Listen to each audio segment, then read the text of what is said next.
Qindra besimtar katolik morën pjesë në meshën e vigjiljes së Krishtlindjes në katedralen e Shën Shtjefnit në Shkodër. Në mesazhin e tij të kësaj nate, arqipeshkvi Zot Giovanni Peragjina, i cili kishte Krishtlindjen e parë që pas emërimit në këtë detyrë, tha se kjo festë rrezikon të erësohet nga dritat sipërfaqësore që ndriçojnë rrugët dhe sheshet tona. Për të krishterët, Krishtlindja është festa që duhet shënuar me shpirt dhe vepra, duke u kërkuar katolikëve që të jenë një shembull në këtë shoqëri të shënuar nga varfëria materiale si dhe ajo morale.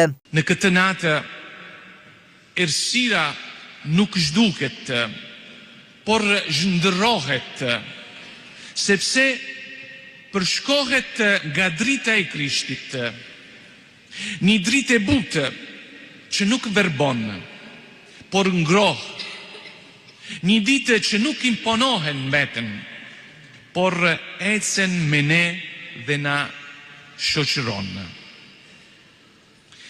Megjithatë, duhet të pranojmë se shpeshherë shpresa jonë mbulohet nga drita të rreme. Në këto ditë, po e shikojmë rrugët tona, sheshet dhe shtëpit tona mbushen me shumë drita, por janë drita që ndriçojnë vetëm jashtë, janë drita që shkëlqejnë fort, por edhe rrezikojnë të erësojnë kuptimin e thellë të Krishtlindjes. Ndriçojnë udhët e qytetit, por nuk ngrohin zemrën.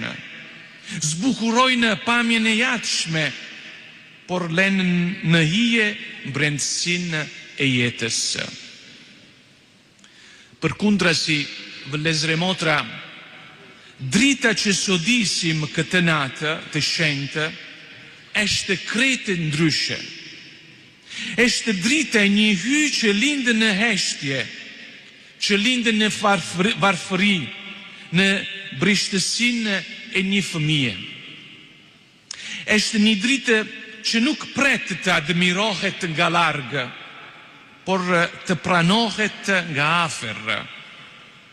Një dritë që nuk vjen për të na gjykuar, për të gjykuar gabimet tona, por për të na çiluar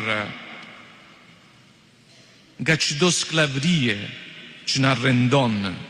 Një shoqëri që shpesh i jep përparësi dukjes dhe pamjes së jashtme mbi thellësinë, Krishtlindja na fton të mos ndalemi të dritat që kalojnë dhe që pas pak ditësh do të fiken, por të lejojmë veten të udhëhiqemi nga drita që mbetet, nga drita që jep kuptim jetës sonë. Edhe ne ndoshta rrezikojmë që Krishtlindjen të jetë vetëm një festë të jashtme, një festë e bukur, por pa të festuarin që është Krishti. Të gjithë ne jemi shumë. Si katolik të Shkodrës, do të jemi dritë e gjallë në këtë qytet, të sjellim ngrohtësi, shpresë dhe jetë në një shoqëri shpesh të shënuar nga varfëria materiale dhe edhe më shumë nga varfëria morale, nga padrejtësitë, nga dhuna dhe shqetësimet e të rinjve. Pas kremtimit të meshës, e cila u përcoll drejt për drejt nga ekrani TV1 Channel, në oborrin e katedrales së Shkodrës, besimtarët shijuan spektaklin e fishek zjarreve, duke bërë më të veçantë këtë moment festiv.